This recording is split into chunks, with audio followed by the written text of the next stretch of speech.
Ok. Okay. Sí, Arturo, tu comentario, adelante. sí, una sugerencia. Hay una película relativamente reciente que se llama The Dig, la excavación en inglés. Es con Ralph Fiennes y Carey Mulligan. Es una historia real en el 28, en Inglaterra. Una viuda muy enferma decide excavar unas cosas que había en su terreno y contrata a este tipo que era una especie de autodidacta de la arqueología. Y la historia es fascinante. Si la pueden ver, de verdad se las recomiendo altamente. Voy a poner el link en el chat de la sesión. Gracias, Arturo. He Gracias. leído alguna sinopsis algún comentario de esta película, ¿eh? Sí, sí, Es sí. una maravilla. Vale, Es una la maravilla. recomiendan, pues mira, tomo nota. Sí, yo la vi, es muy buena, es muy buena. Excelente. Sí. Bueno, Luis, una pregunta que tengo. Bueno, acabamos de ver los videos de historia de cada tema. Bueno, yo pensé que en uno de ellos mencionaban la revolución, bueno, que en inglés a veces dicen dating revolution, que suena a Tinder, pero no es Tinder. Es, Más o menos. no, o Sí, sea, el fechado. el hecho de que Sí. pudieran poner fecha gracias a la datación por carbono y por otras, Por otros otro métodos. material radiactivo, ¿no? O sea, Sí. yo creo que eso fue algo súper importante en ambas ciencias, ¿no, Luis? Sí, bueno, es una de las, hasta 1950, que es el tema de la invención de la datación como tal, todo era una datación relativa o estimada. Entonces era muy difícil determinar. De hecho, muchas cosas se le asignaron tiempos de millones de años, ¿no? Y en realidad tenían algunos miles de años, o viceversa, ¿no? Entonces, con la datación de carbono 14 y nuevos métodos de datación, porque hoy en día ha evolucionado eso gigantescamente. O sea, la capacidad de datar con precisión ciertos periodos es muy diferente al solamente el carbono 14 es uno de los tantos métodos que se usa. Ha revolucionado mucho el estrato, la precisión con la cual el arqueólogo puede contar para poder identificar la fecha, que es una de las tantas informaciones que se desprenden de un material arqueológico, ¿no? O paleontológico. El paleontólogo también le interesa la fecha antes tenía fecha en funciones relativas, ahora tiene fechas un poco más precisas de digamos, de un fósil o en este caso, como en el caso mío, de material arqueológico, ¿no? Entonces, eso es importantísimo, ¿no? Pero sí, a partir de 1950 hacia acá, la ciencia isotópica y química y bioquímica ha evolucionado a tal punto, y por el ADN, que tiene unas pocas décadas, también nos ha ayudado muchísimo a identificar el problema. Una de las otras grandes preguntas que es de dónde venimos y las migraciones, ¿no? Y eso es un tema que es el que yo particularmente también estoy trabajando ahora mucho acá en Venezuela. Entonces, esos son digamos, los grandes ayudas, y que efectivamente es extraño que ellos no lo hayan nombrado como un punto. Me imagino que como están haciendo videos muy cortos, pues van, digamos, al grano. Esto es la arqueología y esto es así, esto es así. Pero sí, en definitiva es así. Y es notar la pregunta que hicimos antes, o el planteamiento de que la arqueología en Europa es una ciencia independiente a la antropología, versus que en América es la antropología, tú te especialistas como arqueólogo. Aquí en Venezuela seguimos esa estrategia norteamericana, que es tú te gradúas o sea, tú entras en antropología y te gradúas de arqueólogo como especialización. No entras como arqueólogo y te gradúas de arqueólogo, ¿no? ¿Qué más? Bueno, no sé si tienen algunas preguntas o yo simplemente entro a comentar el material o alguna... Tengo una pregunta, porque, bueno, algo que estaba aprendiendo es como, uno está acostumbrado a hablar del ser humano y bueno, uno los usa como sinónimo de Homo sapiens, pero en realidad cuando uno, lo que he visto es que al estudiar los orígenes, bueno, parece que ahora hablan de homínidos en lugar de homínidos. Dos. Y sí, y es más como un continuo, ¿no? Y en realidad, de hecho, el libro de Harari, este bestseller se llama Sapiens, porque creo que él Sapiens. Ujú. enfatiza que es el género Homo, o la familia Homo, no sé bien la terminología, que El- Homo incluye a un montón de homínidos y nosotros, Homo sapiens es solo una especie de las tantas. Entonces, cuando se dice la paleoantropología, trata de la historia de los humanos, o sea, cuando los especialistas dicen humanos, ¿se refieren a Homo sapiens o se refieren a los homínidos? Sí, ¿Cómo es? humanos normalmente es Homo, el grupo Homo, específicamente Homo sapiens, en adelante. O sea, porque de nuevo, el Homo sapiens, Homo, homínidos, todos vienen, eso es un enredo gigantesco, ¿no? Hay una ramificaciones donde hay especies que se han desarrollado y han terminado sin un desarrollo o ninguna interrelación entre otras. Lo que ha pasado es que muchas de estas de Homo se han mezclado, como el neandertal con el Homo sapiens, se han mezclado y han salido nuevas o vamos a llamar así ramificaciones del Homo sapiens, etcétera, ¿no? Entonces, estas ramificaciones son muy complejas y el ADN está tratando como ciencia de identificar. Esta es la única herramienta que tenemos hasta ahora, no la única, pero la más poderosa herramienta que tenemos para identificar qué mezclas han ocurrido entre unos y otros, ¿no? Es poderosa, pero a la vez todo lo que es el ADN antiguo también tiene una limitación, que es que muchos de los fósiles ya no tienes posibilidad de obtener ADN, ¿no? Entonces, porque están ya petrificados y no hay forma de tener ADN. Entonces, tenemos el fósil, pero no tenemos la identificación, ¿no? Entonces, tenemos esas limitantes. Pero sí, lo que tú comentas, para hacerlo muy claro, es del Homo sapiens adelante, es digamos, porque está el Homo erectus, hay una cantidad de otros grupos, otras especies o varias variantes del Homo, ¿no? Sí. Claro, mi área no es tanto la paleoantropología evolutiva, que es todo un tema que en América es difícil, o sea, lo estudias, pero no lo trabajas, porque digamos que en América básicamente lo que hay es puro Homo sapiens, más antiguos o menos antiguos, pero lo que hay es migraciones de Homo sapiens relativamente modernos, ¿no? En una lámina ahí aparecía que las migraciones hacia América tenían unas fechas puestas ahí de unos 13.000 años, justo y estas fechas de paso ya han venido cambiando, se están retrocediendo un poco. Las migraciones hacia América posiblemente estén en el orden de los 20.000 o más años, ya seguro 20.000, pero ya tenemos algunas excavaciones hechas, incluso por mi propia persona, donde se hicieron excavaciones en Uruguay y se encontraron restos humanos de hace 33.000 años, ¿no? Entonces ya estamos viendo antigüedades importantes a nivel 33.000, wow. de lo que es las migraciones humanas y en Uruguay. O sea, lo extraño es que si entraron por América, ese es la gran aspecto de la humanidad. Si entraron por América hace 33.000 años, no van a llegar en Uruguay a los O sea, si 33.000 entraron años. por el estrecho de Bering. Se extracción por estrecho de Bering en Uruguay, se entraron hace 33.000, en Uruguay están en 30, por decir algo. No, estos están casi que instantáneas, ¿no?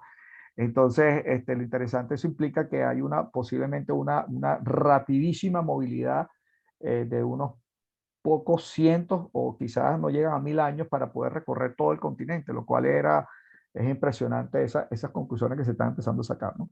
Y aquí mismo en Venezuela, en Caracas, hace muy poco, 2019, relativamente se hicieron las exploraciones y publicó en 2020, se obtuvieron restos humanos hace 20.000 años. Entonces ya, o sea, vas viendo cómo hay una escalera por las nuevas técnicas, eso también es importante, las nuevas técnicas arqueológicas permiten ahondar y rápidamente en concluir ciertas cosas que son bastante llamativas en cuanto al tiempo.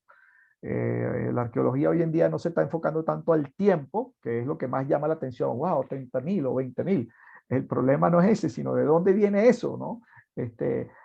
¿Quiénes eran estos primeros pobladores?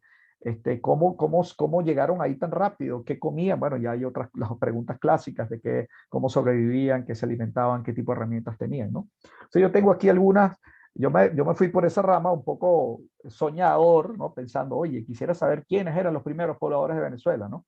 Y no me daba cuenta del grandísimo error que estaba cometiendo por eso, ¿no? Porque los primeros pobladores de una arqueología de primeros pobladores es indagar en las excavaciones, primero muy profundas, ¿no? Cuando tú vas a excavar, tú ves los arqueólogos excavando en un par de metros de profundidad y ya sale todo el material arqueológico, vamos a llamar así, incaico, maya, etcétera. Pero cuando hablas de primeros pobladores, 7 metros de profundidad, estás empezando a ver dónde estás, ¿no? Entonces, las excavaciones son extremadamente más costosas y más complejas, ¿no?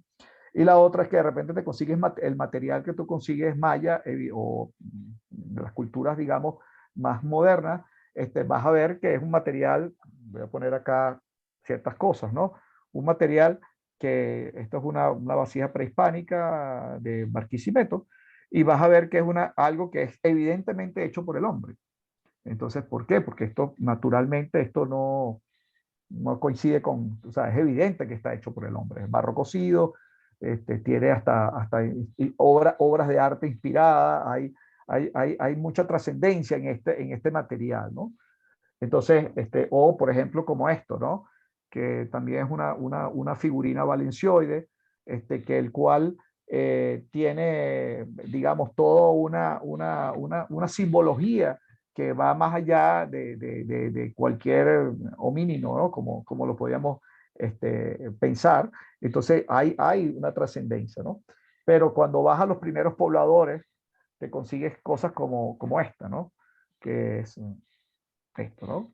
Y esto es de la isla de Margarita, y esta fácilmente puede pasar por una roca que simplemente tuvo un golpe y es natural o es hecha por el hombre, ¿no? Entonces, esta parte es bastante complicada de mostrar que esto puede ser algo realmente prehispánico, vamos a decir así, o es algo, y cuántos años tiene esto, ¿no? Porque esto tiene un problema. Los temas de carbono 14, el carbono 14 se aplica a elementos orgánicos. Para yo saber la datación de esto, tiene que tener un elemento orgánico que yo pueda datar, y una roca yo no la puedo datar. Entonces, tengo el problema de que esto simplemente lo que te deja es más preguntas, más dudas que respuestas, ¿no? Cuando haces arqueología de primeros pobladores, ¿no? Entonces, digamos, un poco la arqueología de primeros pobladores se enfrenta a una cantidad de estudios muy complejos, para sobre todo demostrar al mundo científico que eso es algo de 33.000 años, por ejemplo, ¿no? O tiene más o tiene menos fecha de algo. Entonces tienes que seguir, excavar y encontrar, tener la suerte de encontrar esa herramienta que mostré antes asociada con un fósil o un subfósil o algo que ese grupo humano se comió. Entonces, para poder entonces datar el animal y relativamente por relación de contexto que llaman, asociar el contexto entre el animal y la herramienta y decir, eso pertenece a una fecha de tanto, ¿no? Estamos hablando de tantos miles de años. Entonces, en el caso del Latillo, se encontró esto que está acá, ¿no? Que es yo ahorita lo voy a mostrar, es un trozo de costilla. La primera interesante, donde entra el paleontólogo, ya como multidisciplinario, y le dice, paleontólogo, ¿qué es esto? ¿No? Entonces te dice, bueno, una costilla, pero ¿de qué animal? ¿No?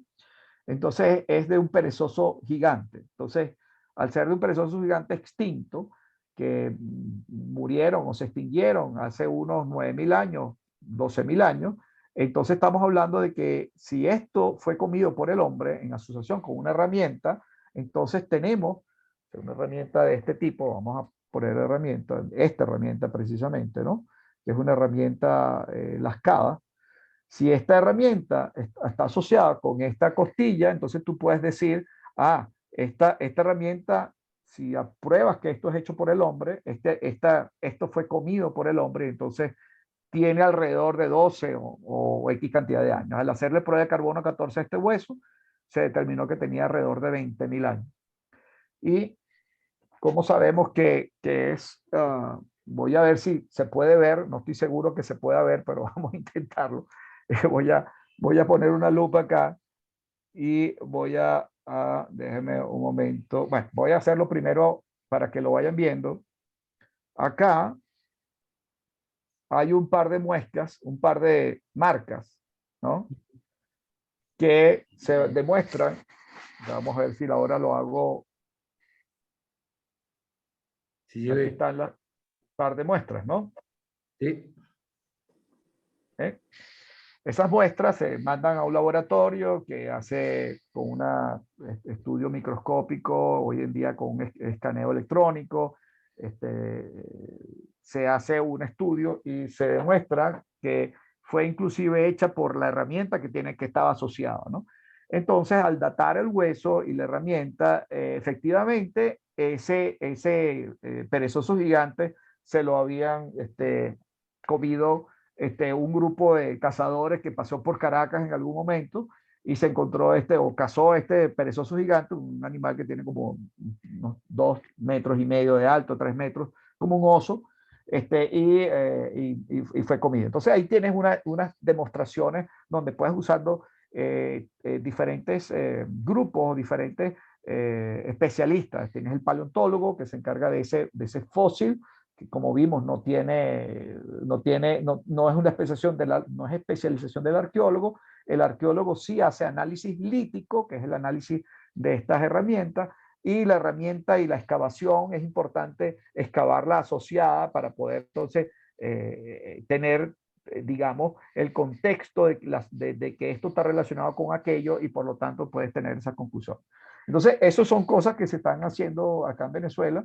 Yo sé que para algunos, yo siempre tuve una pregunta importante, era que ¿cómo es eso de que la Simón Bolívar tiene una unidad de estudios arqueológicos, ¿no? Sin la Simón Bolívar no se da arqueología, de hecho, ¿no?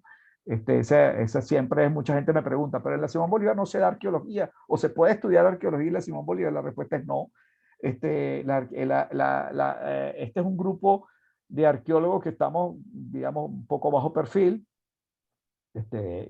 trabajando hace muchos años.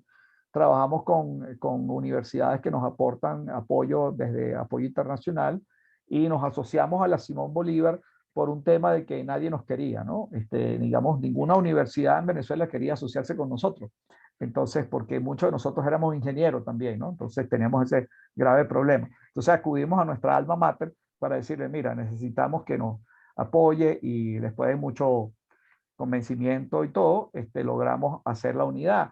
Y esa unidad hoy en día es la única unidad que hace arqueología en Venezuela seriamente. Hay otras, el IBI, que hace cierta arqueología, pero no tienen recursos, casi nadie tiene recursos. Lo único que estamos trabajando ahora activamente somos nosotros, ¿no? Entonces, impresionante cómo se va, la Simón Bolívar toma protagonismo a veces en cosas que uno ni se imagina, ¿no? No sé, ¿tienen algunas preguntas? Si quieren preguntarme algunos detalles, algunas.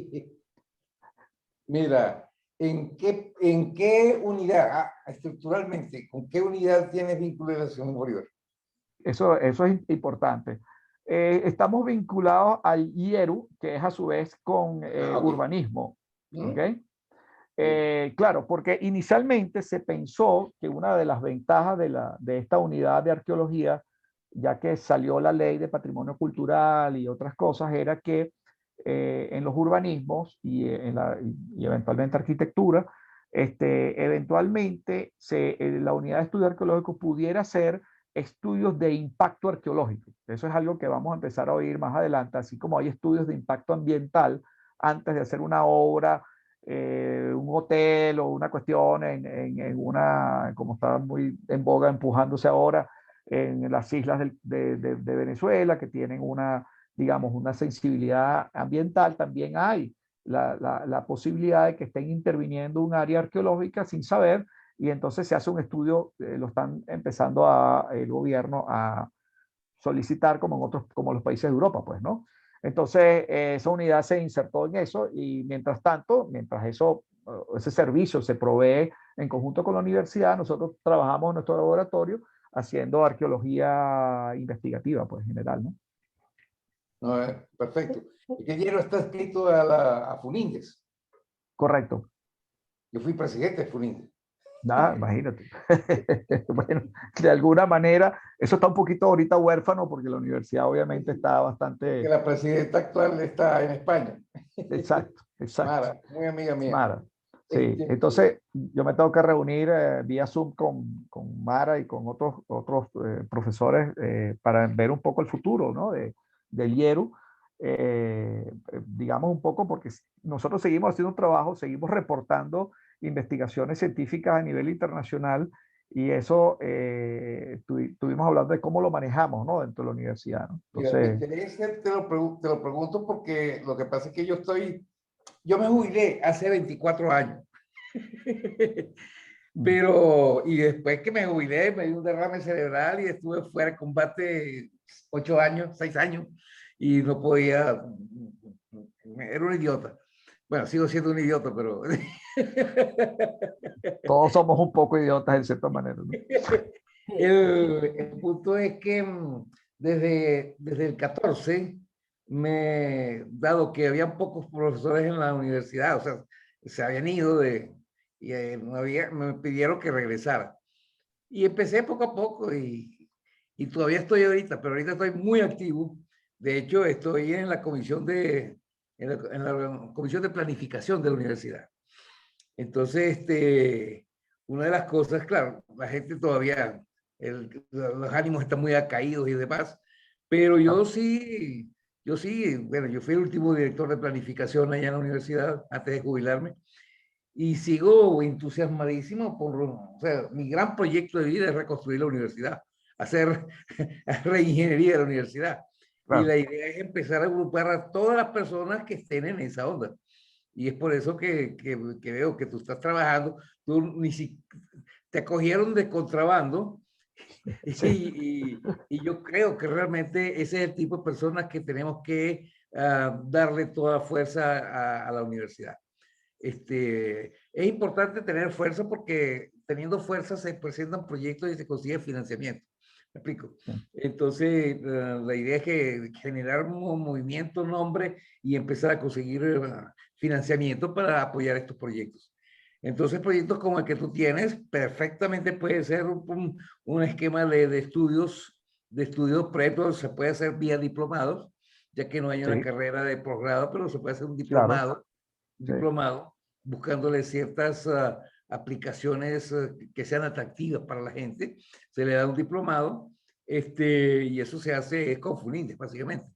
Y entonces yo... Ya, tú hablas de un diplomado de arqueología. Por ejemplo. Sí, por ejemplo, un diplomado en arqueología.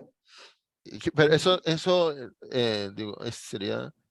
O sea, ¿cuál es la diferencia entre un diplomado y una carrera? O si es que la hay. No, los diplomados son una figura del posgrado que se maneja, que no está totalmente reconocida en el ámbito de los estudios oficiales, no es una especialización. En el Programa Nacional de Posgrado, en el cual yo estuve en la comisión que lo redactó en el 80, yo era decano de posgrado en esa época, tiene solamente doctorado, maestría y especialización. ¿Te das cuenta? Pero hay muchas actividades que pueden generar ingresos. Entonces, los diplomados es una figura que lo que interesa es que haya un reconocimiento de la universidad. El nombre de la universidad tiene un prestigio. Ahorita es lo único que tiene. Todo lo demás se acabó, pero lo único que le queda es prestigio.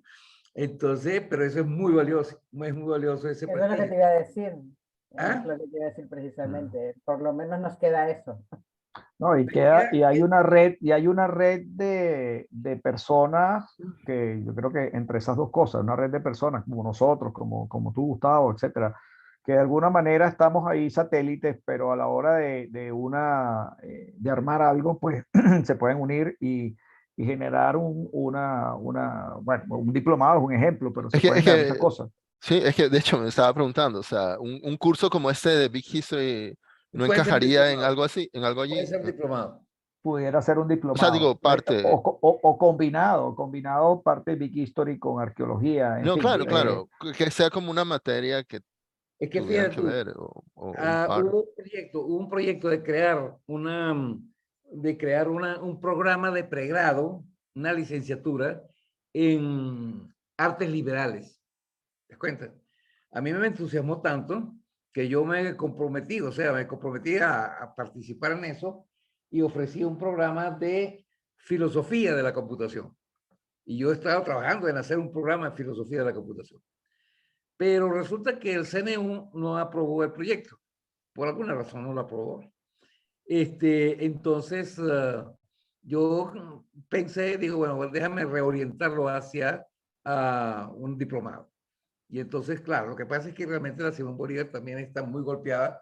Los que trabajan hacen milagros porque realmente no hay nada. Pero eso es bueno en cierta medida, porque eso forza a la gente a acabar con ciertas cosas que nos causaron daño.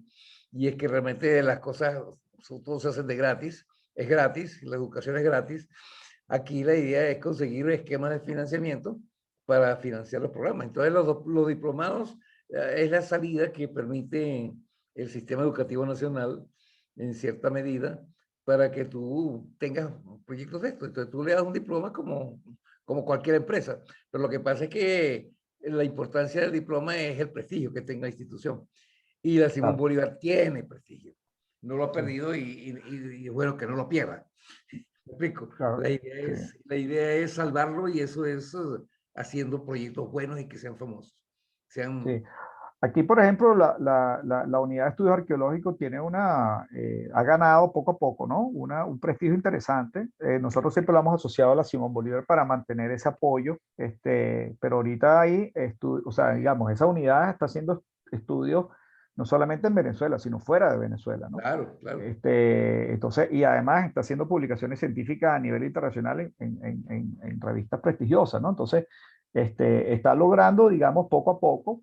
No solamente estoy yo, hay un grupo bastante grande para lo que se llama arqueología, un grupo como de 8 o 10 personas que trabajan en diferentes grupos. Por supuesto, muchos se han ido, que ese tema es también importante, y aunque se han ido, siguen trabajando amparados de alguna manera o me apoyan, digamos, con ciertos análisis, ciertos apoyos de búsquedas de diferentes tipos. Entonces se logra que la unidad tenga una presencia y un prestigio tanto propio como asociado pues a la Simón Bolívar, ¿no? De hecho, el financiamiento que se ha logrado para estos proyectos ha sido por todo esto, ¿no? De ir creciendo y también el propio apoyo, ¿no? de la Simón como nombre. La Simón como tal no nos ha apoyado porque no puede en mayor cosa más que el espacio y eso, ¿no? El prestigio. Pero en cierta Prestigio. forma, el prestigio de la Universidad Simón Bolívar se lo dieron sus egresados. Sí, La es cierto. universidad se hizo famosa porque formaba gente buena. Sí, Entonces no, indudablemente. La gente valoraba a los que formaban, pero no valoraban a los que formaban. Exacto. Sí, es así, es así. Pero definitivamente los sí. graduados han sido famosos, pero yo que no me gradué. Bueno, yo tengo una pregunta. Alumnos famosos como alguien que algunos están presentes aquí. Sí, así es. Tengo una pregunta. Yo recuerdo perfectamente que el poco tiempo que estuve en Venezuela después de terminar la carrera, en algún momento haciendo cola en algún sitio, aquello que te pones a conversar y te preguntan qué haces, a qué te dedicas, no sé qué. Pues cuando yo decía que había terminado la carrera en la Simón Bolívar, o sea, sí, y además, si la había terminado en los 5 años establecidos, yo nunca me he considerado un cerebrito, pero me considera, ya era... Claro, a ver, tengo que decir que, claro, yo nunca me considero un cerebrito porque tenía atado a mi hermano en casa, o sea que al lado de eso... Te hacía sombra. No. Bueno, tú tenías una pregunta, Gustavo. Sí, tengo una pregunta volviendo al tema. Bueno, voy a compartir mi pantalla muy rápido porque quiero mostrar bueno, la página de Wikipedia ¿la pueden ver? Todavía no, ahora sí. Sí. El tema del gran intercambio americano, que es cuando la Sudamérica y Norteamérica se encontraron y todo esto, la fauna, bueno, este intercambio de fauna, ¿no? Que en Sí, Sudamérica había muchos marsupiales y, bueno, sí, bueno, antes de que empezara la clase estábamos comentando cómo se relacionan la historia de la Tierra y la historia de la vida. Bueno, yo puse esto como un ejemplo, que a mí me parece un ejemplo que todos los de América, o sea, bueno, cuando llego a América, bueno, creo que todos, no me es refiero a Norteamérica, Norteamérica. Sudamérica, Norteamérica, Sudamérica, o sea, esto es parte de la historia de América, o sea, pero en fin. Sí, Entonces, bueno, ese intercambio de hecho causó competencia y parece que, bueno, causó extinciones, quizá más en Sudamérica, a los marsupiales sí, y tal. Pero, eh, bueno, el curso de Big History ahora ha entrado en el tema de los humanos, pero yo estaba viendo si en alguna parte tocan el tema del impacto de los humanos en las otras especies y no lo he encontrado. Entonces, yo estaba buscando esta semana algún video, bueno, porque yo ya había leído en el libro del famoso Armas, Gérmenes y Aceros de Jared Diamond, eh, la, la, creo que él lo mencionaba como una teoría, una hipótesis de que los humanos, o sea, parecía sospechoso que la llegada de los humanos coincidía con la extinción de grandes animales en varias sí, partes del mundo. así es. Hace poco me terminé el libro de Harari, el Sapiens, y él ya lo cuenta casi como por Derecho, sí, una verdad científica, o sea, algo ya aceptado por la comunidad científica especializada en el tema. Pero sin embargo, cuando yo quise buscar si había algún video corto que hablara de ese tema, porque me gusta a mí completar, digamos, bueno, agregarle cosas al curso que me parecen interesantes. Y cuando busqué, lo que me encontré fue, o sea, busqué en Google y me encontré de repente algunos titulares de que decían, ah, me sorprendió, porque había alguno que decía algo así como que era algo de Estados Unidos y decía que la teoría de que los humanos extinguieron a muchas especies, o sea, me refiero a los humanos cuando recién llegaron a Australia o cuando recién llegaron a Norteamérica, a Sudamérica, la cuestionaba y decía, eso es alguna teoría que tiene motivos políticos. Bueno, a mí siempre me sorprende mucho cómo en Estados Unidos tienden a politizar. todo. Yo todavía no puedo entender cómo lo del COVID se volvió algo político. O sea, a mí me parecía que una nueva enfermedad que actuaba en todos los seres humanos igualito, cualquier creencia que tuvieran, me parecía algo que más bien nos uniría a los humanos, ¿no? De como ser atacados por un extraterrestre. Y no, en Estados Unidos se volvió algo politizado. Pero en fin, me sorprendió que como que o sea, el que escribía el artículo decía, y no lo he guardado, perdón, no lo puedo mostrar, pero era algo así bueno, como que lo asociaba al tema ecológico, del cambio ambiental y bueno, no, bueno, me pareció sospechoso el artículo, pero quizá por eso no lo guardé, pero bueno, pero ahora que tú mencionaste, Luis, que uno de los descubrimientos, una de las cosas que mostraste fue que los humanos se comieron a ¿cómo lo llamaste? Un oso, Un perezoso gigante. un Sí, perezoso gigante. Bueno, un megaterio, ¿no? ¿Mm? es un ejemplo. Bueno, a mí me parece con mi escaso, casi nulo conocimiento del tema, pero me parece muy lógico, bueno, porque he escuchado que cuando han llegado, qué sé yo, las ratas a Nueva Zelanda, se están comiendo las aves, o sea, no han tenido tiempo de las aves adaptarse. Adaptarse. Y bueno, y creo que lo que explica Jared Diamond, si no me equivoco, era que en África es donde hay grandes mamíferos porque evolucionaron al mismo tiempo que los humanos y tuvieron tiempo de acostumbrarse. En cambio, en otros continentes como Australia o América, Sí, los grandes mamíferos veían a los humanos y no le tenían ningún miedo. O sea, decían, ¿eso quién me va a hacer eso? Bueno, o sea, parece muy sí, lógico que al llegar una nueva especie depredadora, las especies locales no estuvieran acostumbradas. Y de hecho, el gran intercambio americano, que lo he puesto en pantalla, voy a dejar de compartir porque la verdad, para mí es un ejemplo de eso. Entonces, bueno, quería preguntarte, Luis, es como lo cuenta Harari en su libro Sapiens.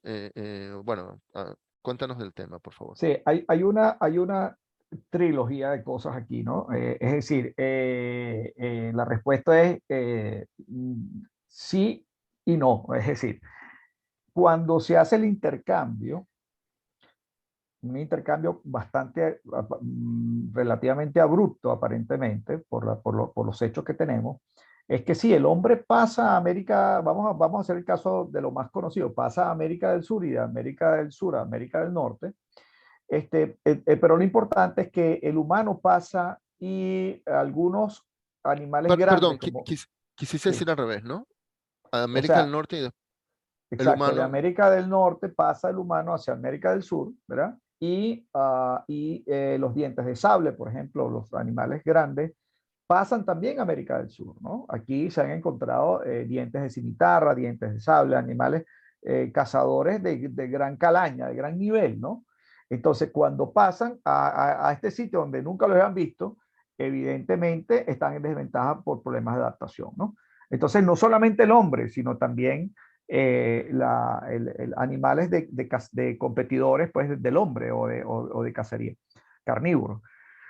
También se ha notado influencia de grandes enfermedades que tenían estos perezosos gigantes que empezaron a sufrir al final de estos periodos, ¿no? Entonces quiere decir que fue un efecto triple, un efecto, probablemente trajeron enfermedades, se cruzaron enfermedades de un lado para otro, ¿no?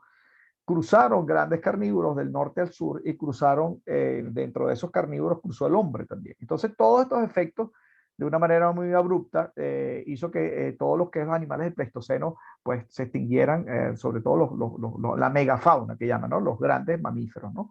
Entonces estos animales, ahora, ¿fue el hombre solamente? No, el hombre es uno de los drivers, uno de los tantos, probablemente uno muy importante, igual que los cazadores carnívoros de otras especies, y las enfermedades también contribuyeron. Entonces es difícil definir quién es el que tuvo más eh, acción en esto, ¿no? Ahora, cuando tú sacas las excavaciones arqueológicas con sitios donde hay megafauna, todos los sitios arqueológicos, sin excepción, tienen huellas del hombre, ¿no? Entonces, bueno, el hombre influyó. ¿Qué tanto? Es difícil decirlo. Pero, por ejemplo, nosotros encontramos alrededor en una sola cueva, ¿no? En una sola cueva que fue bastante peligroso bajarla y todo, fue una excavación una excavación vertical, ¿no? Se puede imaginar una excavación, pero donde tú tienes que bajar y subir las piezas que logras excavar. Se obtuvieron alrededor no sé, un par de toneladas de hueso, ¿no? Y de ese par de toneladas de hueso, apenas el 1% tenía marcas humanas. Entonces tú dices, bueno, el hombre influyó en el 1% o fue que esas marcas quedaron ahí solamente, el hombre acabó con todas esos huesos y el 1% tenía marcas de haber sido aprovechadas. En realidad es muy difícil saberlo, ¿no? Pero definitivamente en todas las excavaciones aparece el hombre. Entonces hay el hombre como una de las piezas importantes dentro de la extinción definitivamente, ¿no? ¿Qué tanto? Eso Bueno, sí ya es más difícil saberlo. me has hecho recordar, bueno, en el curso todavía no hemos llegado, por supuesto, a la parte de cuando los europeos llegaron a América, o sea, Cristóbal Colón. Igual, Pero porque, claro, se puede contar la historia de tantas maneras, ¿no? O sea, se puede contar diciendo, los europeos diezmaron la población sí, indígena. Pero como, bueno, como se sabe, muchísimo de las muertes fueron por por enfermedades. enfermedad, sí, Que no casi. había, la población local no tenía resistencia, o sea, no estaba preparada para Y es muchísimas probable, enfermedades, y y es probable probablemente la que así haya mayoría murió sido. por eso. Y Sí, entonces, sí. y era algo que cuando ocurriera, no necesariamente era Colón o los españoles, cuando ocurriera el encuentro, iba a Iba a pasar. ocurrir. Sí, O sea, sí. entonces, ahora me has hecho pensar, no se me había ocurrido que, claro, la llegada, bueno, en el gran intercambio americano, bueno, que eso fue muchísimo antes de la llegada de los humanos, no necesariamente era depredación, también hubo quizá transmisión de enfermedades Sí, y sí. también la llegada de los humanos, quizá los humanos también trajeron enfermedades a otras especies. Claro, no, seguro, seguro. De hecho, en las excavaciones que tenemos nosotros tenemos cosas muy interesantes, ¿no? Costilla, que es original, esta es la costilla que estamos haciendo un análisis ahorita, por eso lo tengo aquí en casa. Esta costilla con los mismos cortes exactamente igual fue encontrada en Uruguay, digamos, en otra especie de animal, es decir, era un método de cacería, ¿no? Y dentro de los métodos de cacería también había la de producir infecciones a los animales naturalmente, es decir, me imagino le colocaban algún tipo de, a las puntas, a los spears de flecha o de las lanzas, le ponían algún tipo de contaminación, entonces, claro, herían al animal, porque el animal eran animales peligrosos, era un animal que atacarlo era muy difícil, entonces esperaban unos cuantos días a que el animal se debilitara, la infección y qué sé yo, y después terminaban acabando con el animal, ¿no? Entonces, esa de sangre y actividad infecciosa se pudo haber pasado varios días el animal y pegárselas a otros de alguna forma, tanto por infección como por otro tipo de enfermedades de otros animales incluso, ¿no? Entonces, evidentemente, lo que pasa es que es muy difícil saber cuánto fue natural de animal a animal, cuánto fue inducido por el hombre, cuánto, o sea, eso es algo que llevará años si es que se puede hacer, ¿no? Pero definitivamente, en palabras cortas, el hombre fue un driver importante en la extinción del Pleistoceno, si no, no es el único, pero sí uno de los drivers. El otro que hemos encontrado animales mordidos por dientes de sable, entonces por lo tanto, y lobos que vinieron del norte, entonces por lo tanto, estos animales se tuvieron que adaptar a unos animales que nunca habían visto, ¿no? Y que eran unos depredadores muy fuertes. Y la otra es esa transmisión que como pasó como acá con la parte indígena, pues también debe haber pasado de animal a animal algún tipo de enfermedad puntual o puntuales que diezmaron terminaron de diezmar la población del Pleistoceno. Entonces, todo eso es parte de lo que se sabe. Por lo tanto, vas a encontrar mucha discusión entre no fueron enfermedades, no fue el hombre, no fueron los lobos y al final todos tenemos razón. Es decir, todos influyeron un poquito Hay muchos factores. en muchos Y factores entonces, y es difícil ponerse de acuerdo quién es el que tuvo más efecto en esto, ¿no?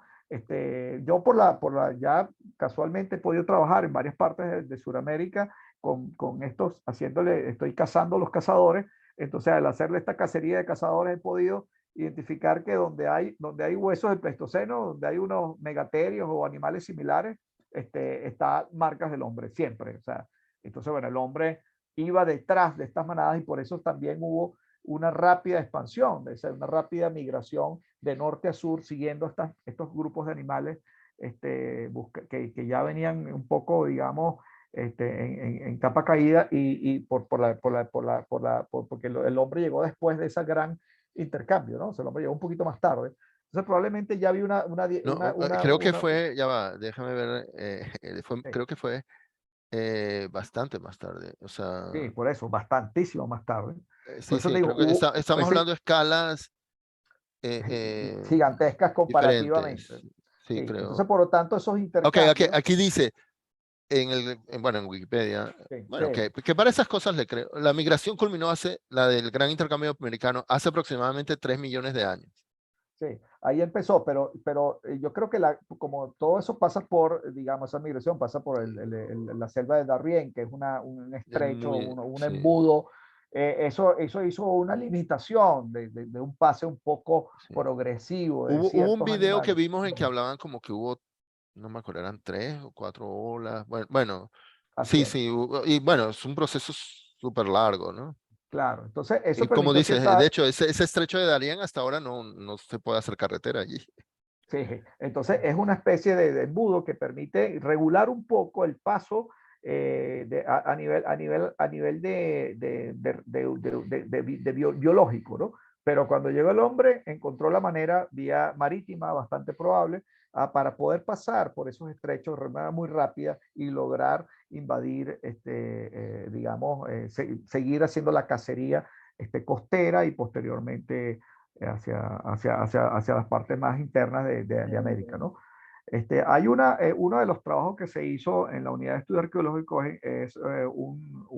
se encontró la osamenta completa de un arcaico, de un subfósil humano, ¿verdad? Que tiene alrededor de 4.000 años, no tiene tanto, pero para efectos americanos y efectos de Venezuela es muchísimo.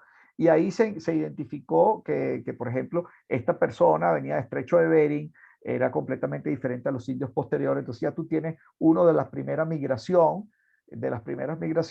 por lo menos que llegaron a Venezuela y que probablemente hayan cruzado Colombia y Panamá, ¿no? Todo costero, ¿no? Entonces, después llegaron otro tipo de indígenas que llegaron probablemente de lo que es la zona pacífica, ¿no? Hacia Perú y hacia el resto de la Amazonia y el resto, ¿no? Y entonces fueron oleadas humanas en al menos 3, de las cuales ya tenemos 2 identificadas y en la mano y con ADN en la mano, pues, ¿no? Como quien dice. Entonces, son investigaciones que han sido muy productivas o muy sortarias, diría yo, porque eso es de mucha suerte más que lo importante que ha estado el arqueólogo para poder sacar la productividad de eso, pero se pudieron, digamos, obtener información de estas 2 oleadas al menos, ¿no? En el lado de Venezuela, yo hablando por Venezuela y el Caribe, ¿no? Bueno, eso es lo que se ha hecho acá. La arqueología en Venezuela es muy dura. Hay muy pocos recursos, nadie te pone atención. Y todos quieren salir en la fotografía cuando ya tienes los resultados. Es muy difícil. Tarda mucho más años llegar a una conclusión, por lo menos este subfósil que se llama La Mujer de Margarita, del cual hay un video que creo que tú viste, Gustavo. Empezó en el 2008 y ahora es que se está empezando a publicar. Entonces, imagínense, tardan mucho más tiempo que lo que se hace en una investigación científica, por ejemplo, que tiene todos los recursos y que puede conseguir recursos en universidades como en Estados Unidos o Europa, ¿no? Entonces, pero el interés y la emoción es la misma, ¿no? Las excavaciones llevan un interés importante.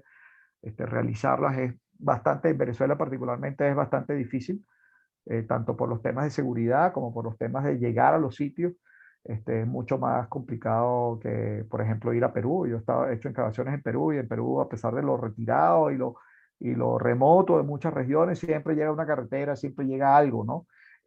Aquí hay sitios que no llega nada, absolutamente nada. Y la inseguridad es enorme. Entonces es uno de los temas más críticos. Bueno, claro, en Perú, con tantas civilizaciones prehispánicas, bueno, la arqueología ya sí es una profesión completa, es una ¿no? profesión completa, sí.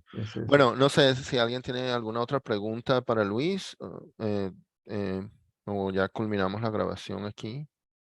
Yo solo quería hacer un comentario retomando algo que dijo Luis ya hace bastante, era sobre el asunto del impacto arqueológico, que yo aquí en Europa, pues y aquí en España sobre todo, he tenido noticia, porque sale en los periódicos, en los medios de comunicación, de vez en cuando sale que están construyendo, por ejemplo, aquí en Barcelona, la nueva estación de tren principal de tren.